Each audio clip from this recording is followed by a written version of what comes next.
everyone. Namaste.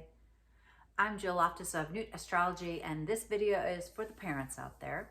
I'd like to give you 5 reasons why astrology can be really helpful to a parent. So, I have to admit that I certainly was not involved in astrology when I first had my children. But one of the first things I did once I had a reading for me was get just a quick reading for each of my kids, just 30 minutes for each child, just so that I could kind of understand them as individuals and then really meet their needs.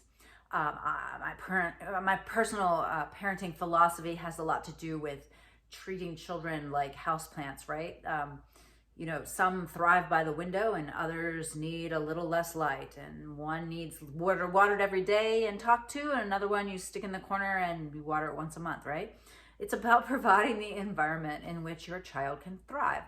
And so these are 5 ways that we can use astrology to help us. Number 1 is to understand yourself and your own chart and understand how you parent, right? So you have to understand you, how your emotional body is set up, that's your moon, how you love, what's valuable to you, that's your Venus, your Mercury, how do you communicate, and your Saturn as well, just so you know how you create structure. This is going to tell you a lot about how you are as a parent.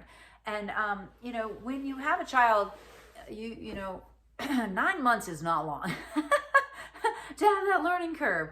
And you somehow think usually that some kind of magical parenting persona will overcome you, but that's not the way it works. You're still you, with a lot more love in your life and a lot more responsibility. So that's the first thing. The second way that astrology can super help you is to understand your child's moon sign, because a child is more in their emotional body as youngsters, and they don't always embody their sun sign right away. Sometimes they're more their moon sign, at least until, 8, 9, 10, or maybe even the onset of puberty.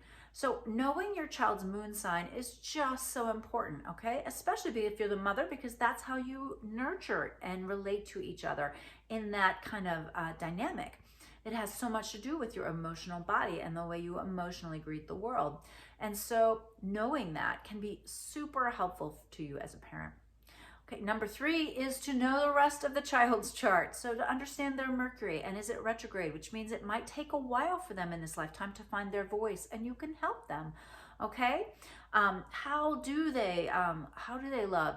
What is the relationship between their chart and your chart, right? The synastry even. You can look at all those different aspects. And again, this is many, many layers of astrology, but if you can bring together that knowledge, it can really help you to see your child as a more complete human being, and kind of understand them at a level that you might not be able to understand just from knowing them.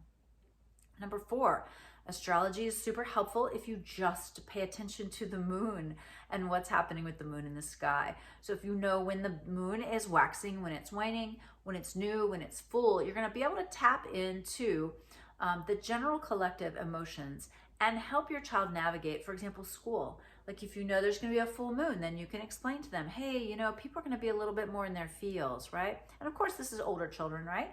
And you don't necessarily have to tell them it's astrology. Believe me, people are always like, oh, are your children really into astrology? And I'm like, no, the eye roll is pretty extreme from all 3 of them. But that said, if there's a difficult aspect or something coming up, if you can give them a little bit of a heads up about it, not in an authoritative way, not a like, don't forget to act this way, but more of like an expansive, hey, this is kind of where things are at, they'll begin to see the patterns for themselves and be able to work with that, all right? And number 5, another reason that it's important to see your child's chart is so that you don't pigeonhole them into anything, right? So if you only know your child's sun sign, you might really, let's say you've got a little Virgo, and you might just be like, oh, you're so critical. Oh, don't be so picky. Oh, right? No, get that whole complete idea of your child and then give them the freedom to become themselves, all right? They have chosen you for some reason, right? More than likely, you're in the same little soul pod, and they're going to teach you and raise you as much as you raise them. In fact, my children raised me, and they raised me good. And it really is an evolutionary process of maturity, that relationship between a parent and a child. And it's such an honor, such a gift. But make sure that you're not, with this number 5, it's like you want to see the whole picture so that you don't just create these little ruts and then try to place your child in it, or, you know, every time they do something, they, oh, well, that's because you have a Scorpio moon, or, oh, well, that's your Venus in Aries, or whatever, right? You got to really moderate that. So just have that information.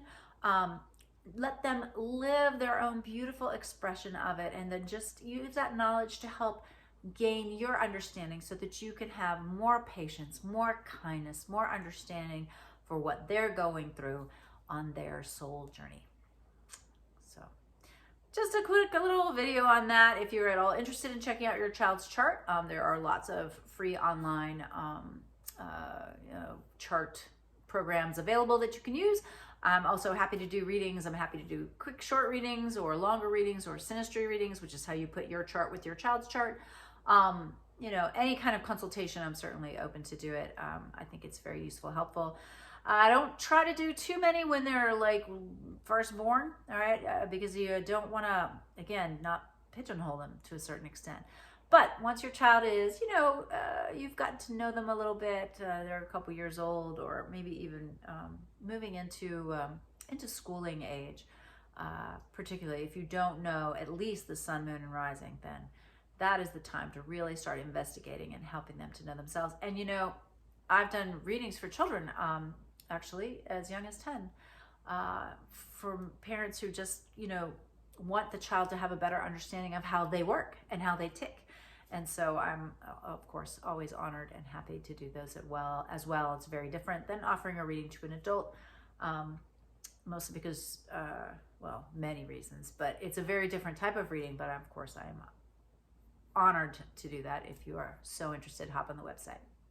I hope you found this useful, helpful. If you did, please press the like button. Please share it with your friends, and I'll see you in the next video. Namaste.